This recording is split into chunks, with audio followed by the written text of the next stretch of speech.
ఆవిడకే ఉండి ఆవిడకే.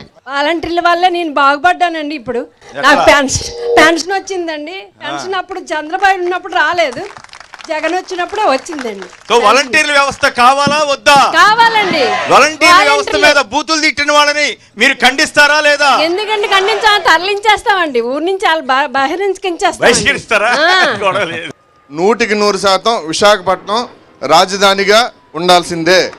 అంతేనా? ఇది కాదు అన్న వాళ్ళకి మేయర్ ఎలక్షన్స్ లో చెప్పాల్సినటువంటి రీతిలో విశాఖపట్నం ప్రజలు బుద్ధి చెప్పారు. ఎక్కడో ఉన్న వాళ్ళు కాదు సార్, ఇక్కడ ఉత్తరాంధ్రలో ఉన్నారు, విశాఖపట్నంలో ఉన్నాళ్ళు, ఇక్కడ నుంచే రాజకీయ నాయకులుగా ఎదిగిన వాళ్ళే మాకు వద్దంటున్నారు. వాళ్ళకేం చెప్తారు? వాళ్ళకే ఆల్రెడీ సమాధానం చెప్పాను sir. Mayor YSR Congress party హస్తగతం చేసుకుంటే మొట్టమొదటిసారి కార్పొరేషన్ ఎలక్షన్స్ కి వెళ్ళి కొమ్మినేని గారు కాదర్ చెప్పేది ఏంటంటే, ప్రకటన డీసెంట్రలైజేషన్కి సంబంధించినటువంటి బిల్లుకి సంబంధించి కానీ లేదా విశాఖపట్నానికి రాజధాని చేయాలనేటువంటి నిర్ణయం చేసిన తర్వాత వచ్చినటువంటి మొదటి ఎన్నిక స్థానికంగా జీవీఎంసీ ఎలక్షన్స్.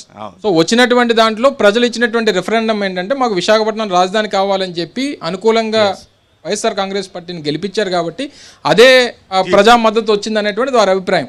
మీరు అడిగినట్టు రామోజీరావు గారు కానీ లేదా రాధాకృష్ణ గారు కానీ లేదా చంద్రబాబు గారు కానీ పవన్ కళ్యాణ్ ఈ రాష్ట్రానికి సంబంధం లేని వాళ్ళ గురించి అడిగితే ఏంటి అడగకపోతే